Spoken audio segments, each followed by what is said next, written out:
Gracias, hermano Luis, por esta clase tan interesante que nos ha dado en la noche de hoy. Sumamente interesante y profunda, de verdad que hay que volverla a escuchar. Pero bueno, no sé si los hermanos tengan, seguramente que sí, bueno, alguna pregunta de clarificación que puedan hacerle al hermano Luis para profundizar un poco más y entender un poco más los conceptos que se han manejado en esta oportunidad. No sé si quieren, empezamos, bueno, los tengo aquí en orden máximo, a ver si tienes alguna pregunta. ¿Sí? Sí, claro. Venga. Luis, todo lo que uno ha aprendido y que hemos escuchado específicamente en este curso y relacionado con el Shalom, yo veo, yo sé que aquí no está todo, pero yo veo que la iglesia, o sea, es parte de, de es parte de la sociedad, ¿no?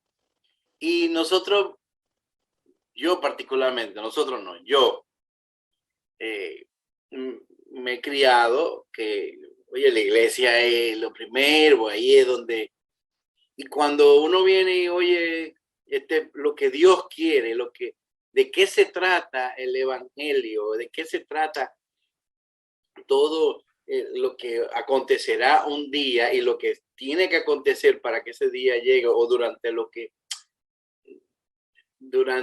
estamos aquí debe acontecer en lo que llega ese día. La iglesia forma, o sea, es como verdaderamente es parte de la sociedad, pero no la veo como, yo lo que veo como que si yo soy un individuo que le estudio la Biblia y me congrego en una iglesia y conozco a Jesucristo y busco a Jesucristo y le doy gloria en todo lo que hago, eh, no tengo que depender tanto de ese pastor o como de esta figura que nos hemos hecho que siempre tenemos que dar detrás de una oveja, detrás de un pastor. O soy yo que estoy como los demás hermanos modificando, o sea, malinterpretándolo todo. Bueno, yo te respondería de la siguiente manera. Yo imagino que la mayoría de los hermanos aquí, los que juegan en fútbol, no béisbol. Así que voy a hacer una ilustración de fútbol. Una cosa es jugar fútbol en la calle y otra cosa es jugar fútbol en una cancha. Okay. Nosotros hemos estado viviendo un evangelio de jugar fútbol en un pedazo de una calle con hoyos. Eso es lo que yo Nosotros estamos descubriendo cómo se juega fútbol en una cancha con las reglas originales. Con razón es otra cosa, empezando por el tamaño de la cancha y la complejidad del juego. Es otra cosa. Nosotros nos habían enseñado un juego de calle. Que le llaman fútbol, pero eso era jugando en un pedazo de un estacionamiento con la superficie irregular. Entonces, tenemos que redefinir completamente a la luz de las escrituras lo que es la salvación y lo que es Jesucristo. Jesucristo es el restablecimiento del shalom de Dios en el mundo. Eso es lo que es, y él lo describe como vida abundante. Y dijo, vine para que la tengan aquí y ahora. Ya, ¿cuánto es eterno? Ya, vine para que tengan vida abundante aquí y ahora. De eso es que se trata el juego. Ese es el fútbol del reino de Dios. Todo lo otro, de iglesia, de sobrevaluación distorsionada del cristianismo en la Edad Media, en la Edad Contemporánea, todo eso está ahí, pero la sabiduría que estamos adquiriendo es para poder entender el mundo como es y nosotros jugar el fútbol como es. En la cancha y con la regla correcta. ¿Cuántos jugadores tendremos? No sé, pero vamos a jugar el fútbol que Dios ha establecido, no el que la historia del cristianismo ha desarrollado.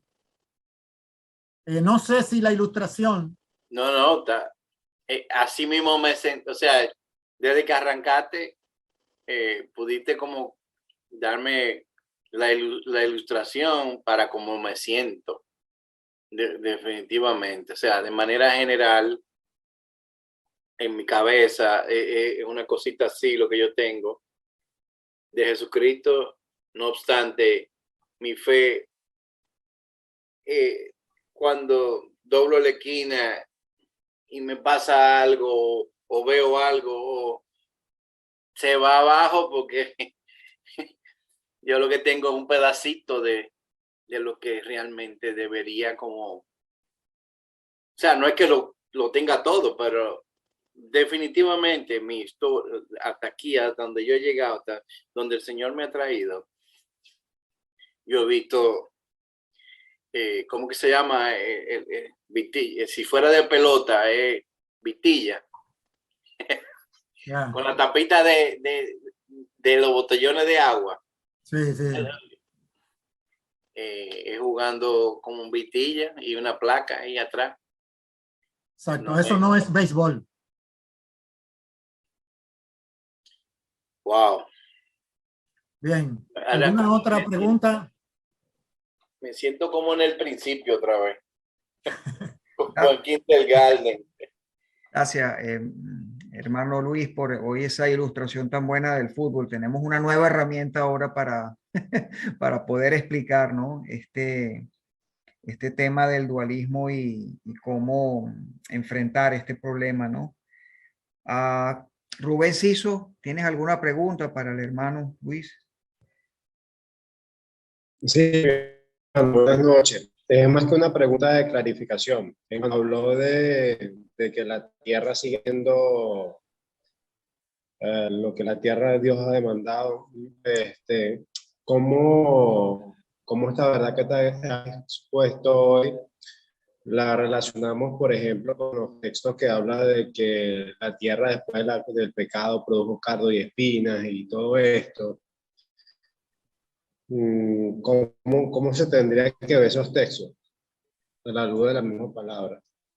Sí, como dijimos en la clase, la temperatura de la relación entre la creación y el creador, Dios la determinó que esté definida por la relación entre el ser humano y el creador. Entonces, al ser humano, los seres humanos romper la relación con el creador, quedaron en una condición que no podían sobrevivir en una creación no caída. ¿Por qué? Porque ellos se iban a autodestruir. El poder de la relación de los seres humanos originales con la creación no caída es de superhéroes, es una superpotencia. O sea, Adán tenía una inteligencia y unos niveles de relación con los elementos de la creación que sería lo que en la ficción contemporánea uno diría de un superhéroe. Entonces, dejar al superhéroe malo suelto en la creación sin caer, simplemente se va a autodestruir. ¿Qué hizo Dios? Por amor al ser humano, sometió la creación a vanidad, que es un argumento de Romanos capítulo 8. ¿Para qué? Para que en esa correspondencia entre la creación sometida a vanidad y el ser humano caído, el poder trabajar a través de la historia su plan de redención para entonces salvar a los humanos y rescatar la creación. Por eso, la condición, vamos a decir así, alterada de la creación sujeta a vanidad, descrita en Génesis 3 como maldita la tierra por causa del hombre, pero no maldito el hombre, sino relaciones de la tierra con el hombre, porque ahora le iban a ser gravosas. Ese shalom, esa armonía quedó alterada para perjuicio de la criatura humana. Sí, por Adán le dieron la tarea de ponerle nombre a todas las especies y a todas. Eso, ¿cómo una persona con la mente de uno puede hacer eso? Duraría, o sea, era un súper. Sí, sí, definitivamente la relación del humano no caído con una creación no caída, nosotros no conocemos todavía el alcance de lo que eso significa.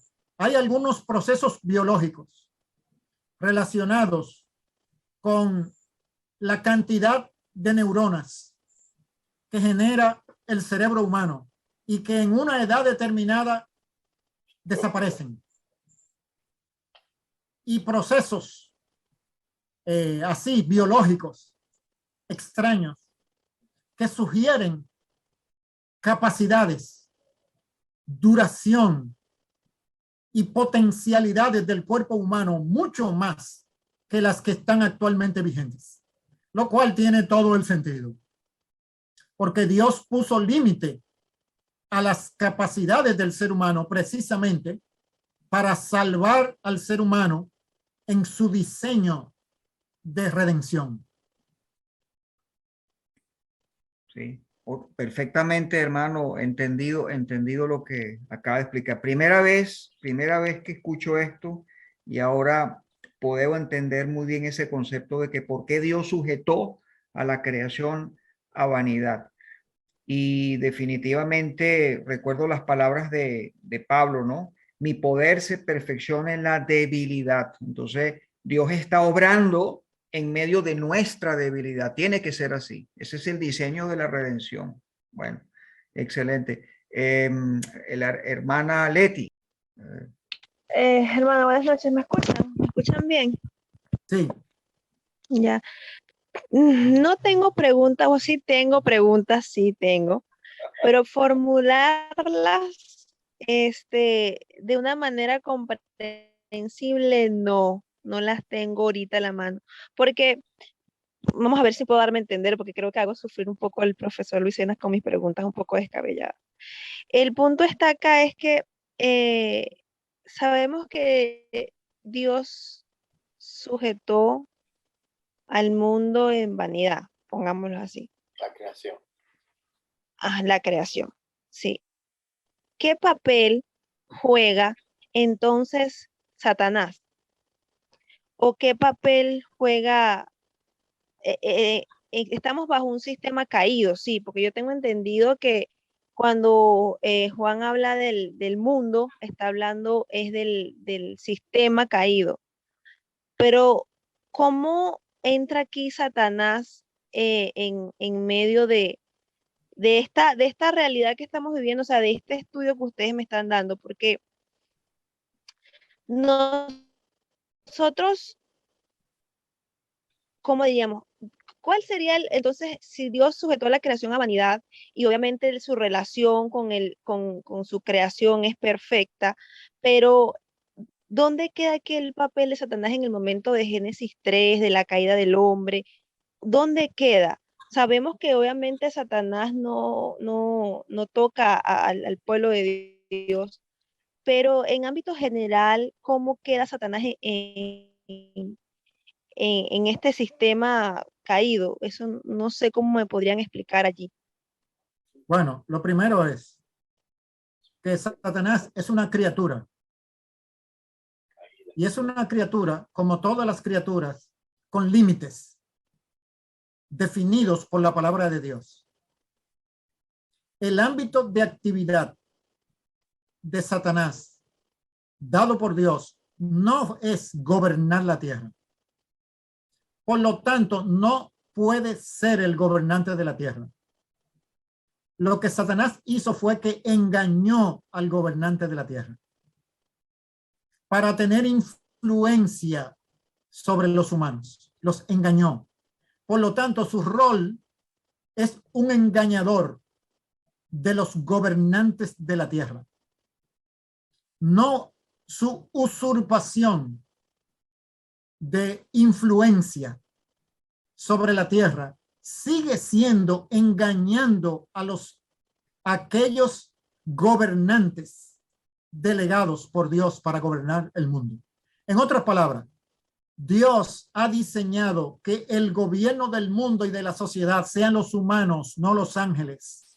Los ángeles no pueden trascender la palabra de Dios que los creó. No pueden trascender sus límites. Por lo tanto, Satanás influencia a los humanos para animarles en la desobediencia a Dios. Ese es su rol. Un animador de desobediencia. Es todo lo que puede hacer. Y cuando los humanos le ponen atención, los humanos están usando su poder como humanos para crear situaciones subhumanas y relaciones subhumanas en el mundo. Pero es el poder de los humanos el que se está usando. El poder de Satanás es engañar, no más, porque Dios no le ha dado más poder y cada criatura está definida por los límites de la palabra de Dios que la creó. El gobierno del mundo, Dios se lo encargó a los humanos, no a los ángeles. Esa es la manera como a la luz de la Escritura podemos entender lo que está pasando. Por eso es que cuando una persona está en Cristo y es obediente a Dios, Satanás no le puede tocar, no lo puede engañar. ¿Por qué? Porque esa es su arma. Su arma es la mentira. Por eso, cuando el Señor dice, conoceréis la verdad y la verdad os hará libres, es libre en el sentido completo porque Jesucristo es la verdad. El arma del enemigo es la mentira, no el poder directo. Cuando la mentira es expuesta, pierde la capacidad de engañarnos. Entonces, por eso, en Cristo, nosotros tenemos que recuperar nuestro sentido de rol y función como humanos por parte de Dios, responsables de las instituciones y de los patrones de relaciones que como humanos nos corresponde establecer. Porque esa es la tarea de Dios a los humanos, no a los ángeles. No obstante, los ángeles no participan de la salvación. Bueno, porque la salvación no es más que la recuperación de un orden de armonía entre Dios y su creación. Y teniendo a los humanos como componentes clave de esa creación, de esa relación. Por eso no se describe en la Escritura mediación o participación de ángeles en la salvación. Porque salvación es la recuperación de la armonía de la creación con su creador. Si entendemos eso, ya entendemos qué puede ir incluido y qué puede ir excluido.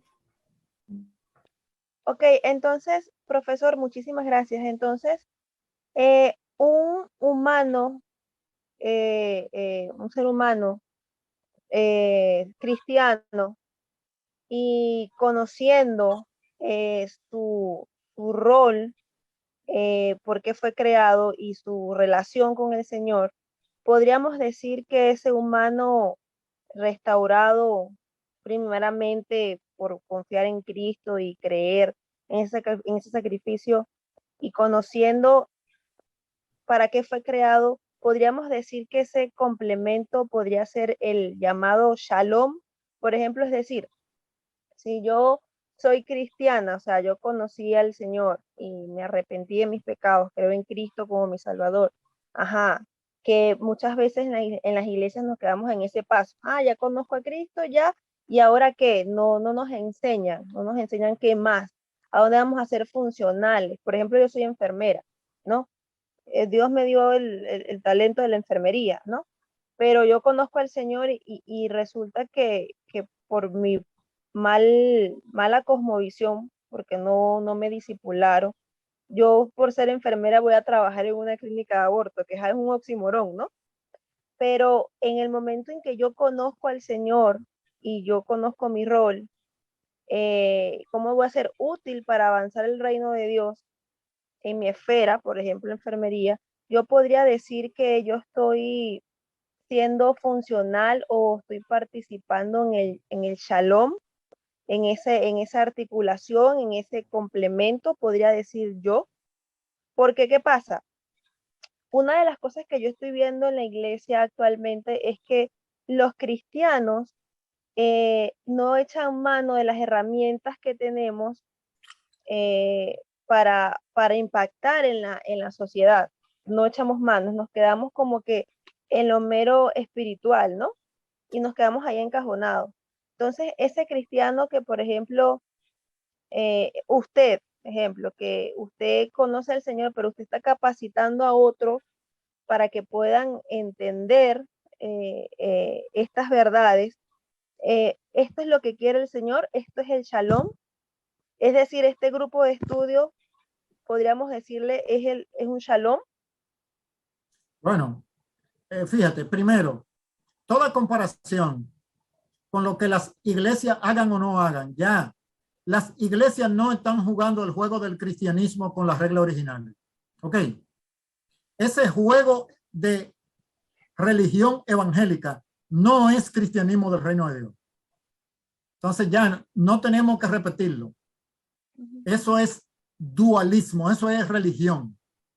El shalom, precisamente, lo que tú describiste como enfermera, tú tienes una obligación delante de Jesucristo de demostrar el shalom de Dios en el ámbito de la enfermería. ¿Y cómo tú vas a hacer eso? Tiene que ser cristiana, tiene que haber nacido de nuevo, tiene que ser profesional de la enfermería, tiene que ser amante del conocimiento y de la verdad, buscando para qué Dios creó la enfermería. ¿Por qué la creó? Porque en los secretos que Dios puso en la enfermería hay las maneras de cómo la enfermería debe funcionar bien. Si no encontramos la sabiduría de Dios para la cual Él creó la enfermería, no vamos a poder practicar enfermería apropiadamente. Entonces se necesitan los humanos redimidos, nacidos de nuevo, amantes del conocimiento, dotados con capacidades para hacer enfermería, que demuestren el shalom de Dios en la enfermería. Ese es su llamado vocacional como creyentes. Y al hacerlo, las personas van a quedar intrigadas en el origen de ese proceso. ¿Quién motiva ese proceso? ¿Quién motiva esa sabiduría? ¿Quién te hace seguir estudiando enfermería y discernir la diferencia entre medicar gente y cuidar gente? Porque en un momento determinado de la historia, el cristianismo empezó las instituciones del cuidado ambulatorio de personas, no relacionados necesariamente con la curación de los médicos, como era exclusivo en el Imperio Romano. En el Imperio Romano no existían los hospitales. Habían médicos que cuidaban o recetaban, pero las familias tenían que cuidar sus enfermos. Es el cristianismo que establece el cuidado de las personas enfermas. ¿Por qué? ¿Qué aspecto de Dios comenzó a reflejarse ahí. Tú tienes que entender eso en profundidad, porque todo eso te va a ayudar a expresar el shalom de Dios en la enfermería. Ese es el objetivo de cada creyente. Expresar el shalom de Dios en la esfera de vocación en la que Él lo llamó. Y uno diría, pero no hay que evangelizar y discipular. No, es que automáticamente, al mostrar el shalom de Dios, tú estás comunicando una realidad que los que la perciban necesitan entenderla. Necesitan entenderla porque es una realidad de otro mundo. No es una realidad de ese mundo. No se va a poder entender. Y por lo tanto, esa búsqueda va a exigir que el evangelio en palabras les sea explicado. Pero es por el reflejo de sabiduría de la era venidera y del reino de Dios que se va a proyectar a través del shalom de nuestras vocaciones y nuestra vida, que la gente va a percibir eso. No por un discurso evangélico de qué te va a pasar cuando tú te mueras, si vaya al infierno o vaya al cielo. Eso es fútbol de parqueo de centros comerciales. No. En la escritura, la salvación es la restauración del shalom, del reino de Dios. Y el pueblo de Dios ha sido encargado de esa tarea.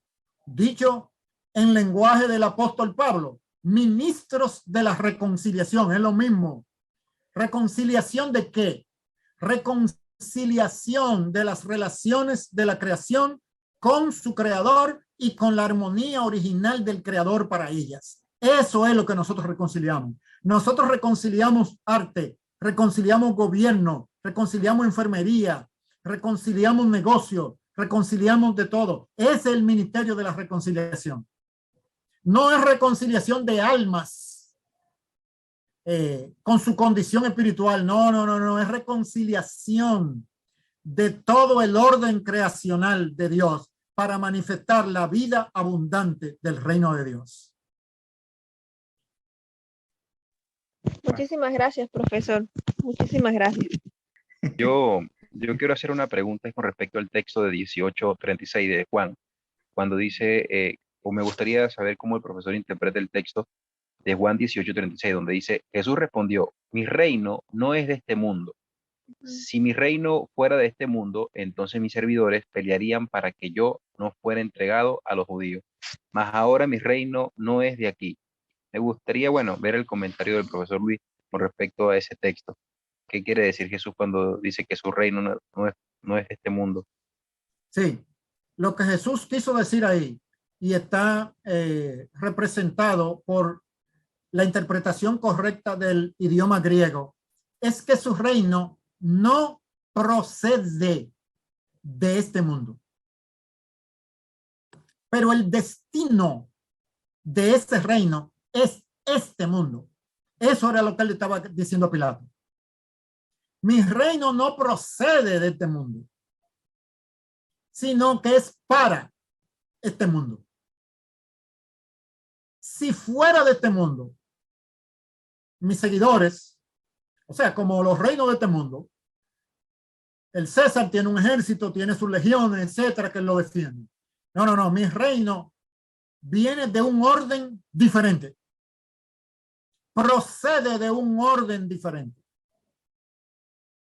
Pero el reino de Cristo era para este mundo. Por eso es que en su persona él se describió: el reino de Dios está aquí entre vosotros. Conmigo, yo lo represento.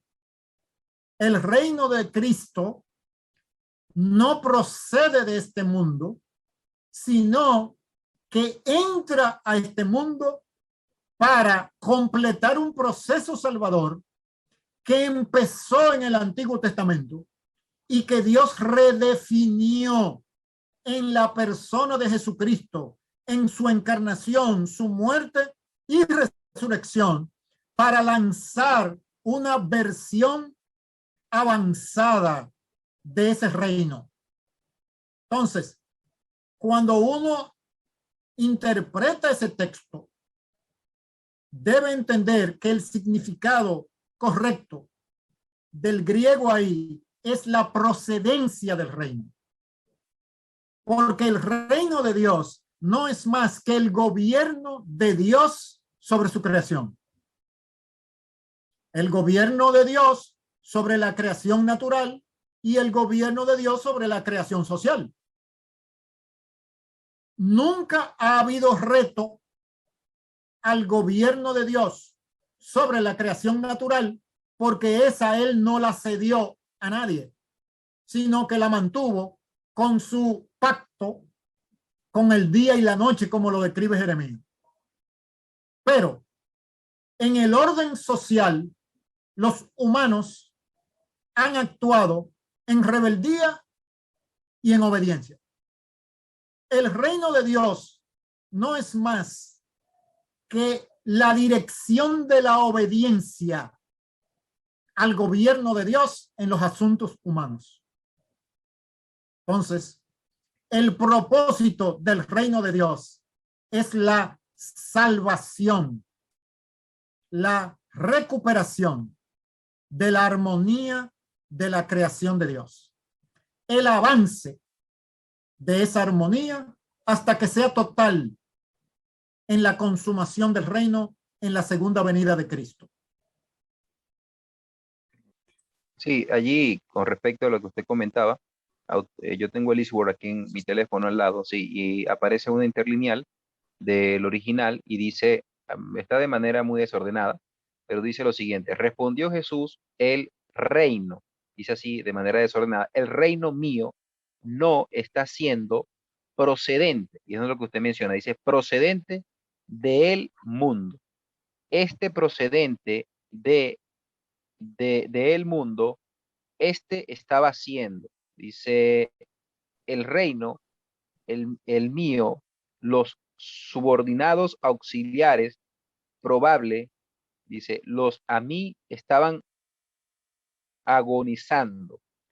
Creo que aquí, luchando para que, yo creo que me pasé ya. Sí, eso es el verso. Bueno, tú puedes estudiarlo Sí, con más detalle, pero el punto es sí, ese. sí, El no punto es procede ese. de este mundo. Sí, Jesús El dice reino de claramente Dios no procede de este mundo, pero este su destino y propósito es este mundo, porque sí. este mundo es el mundo de Dios. Y Una vez tuve, el reino de Dios es el gobierno de Dios. El gobierno de Dios de que sobre su mundo,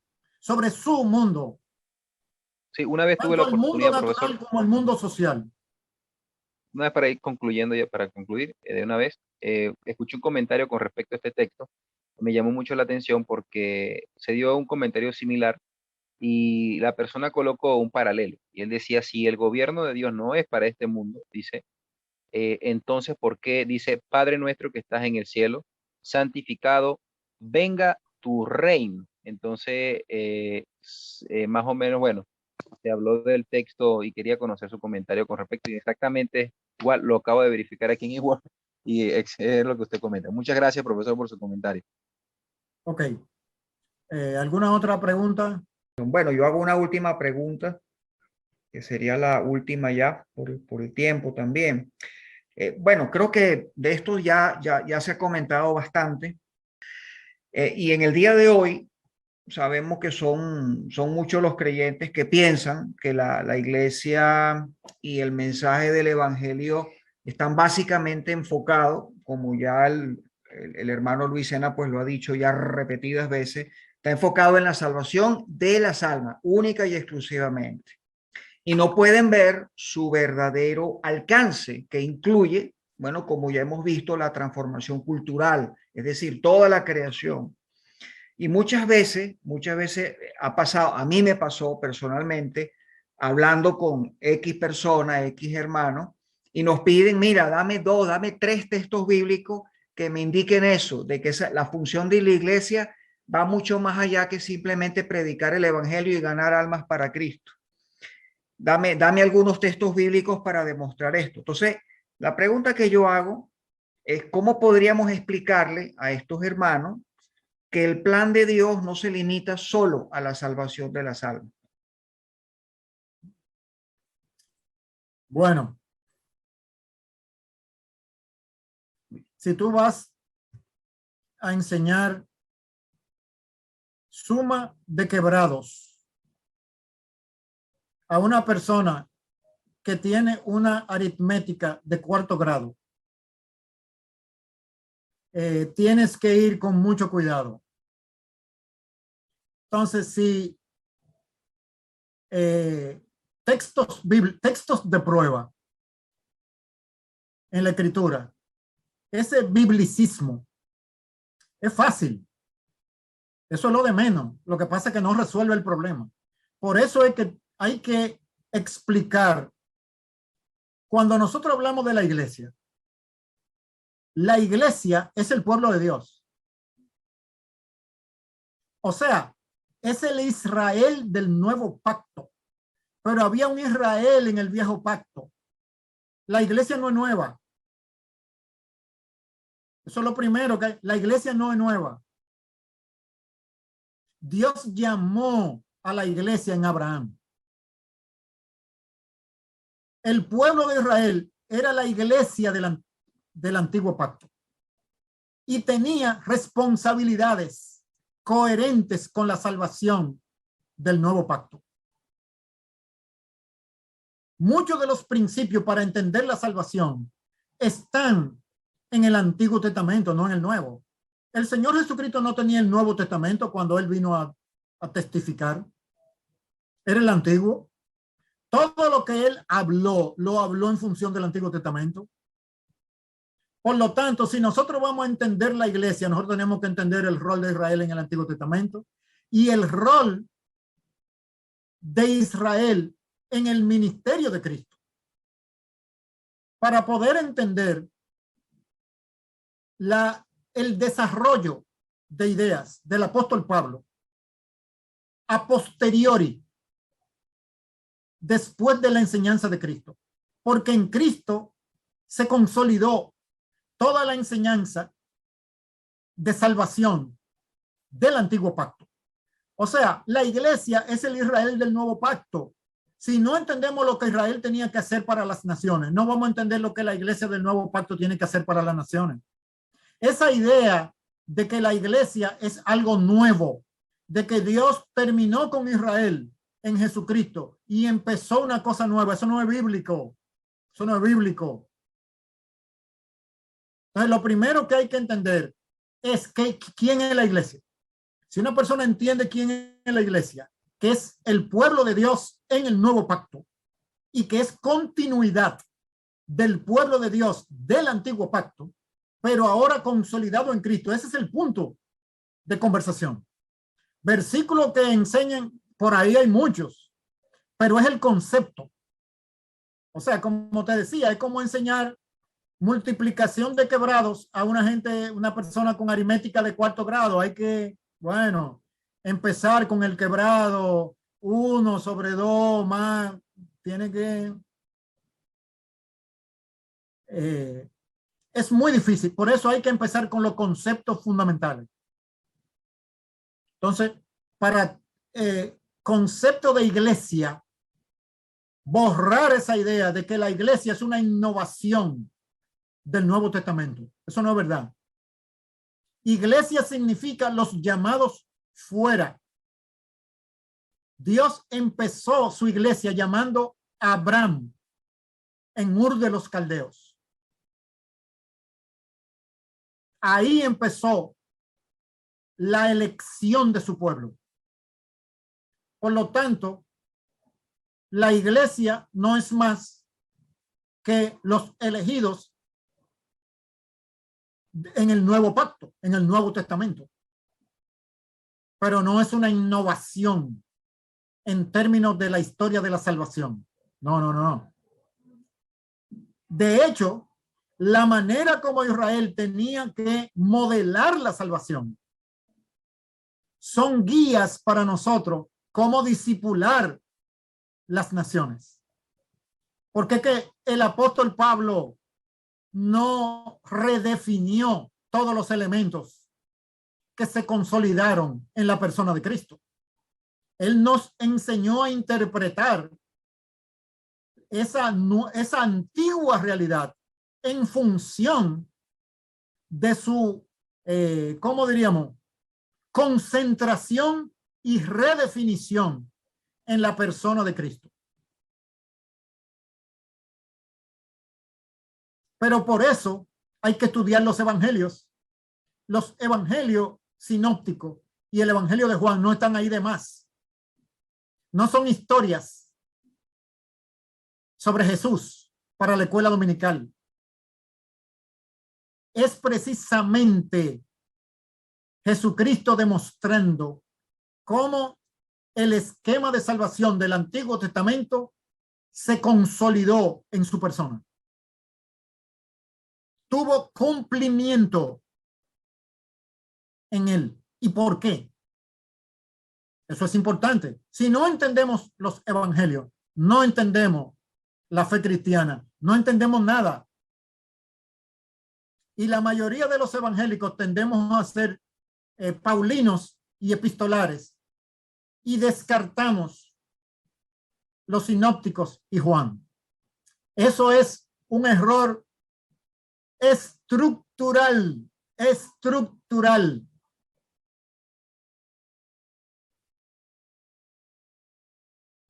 Muy bien. Si no hay más preguntas.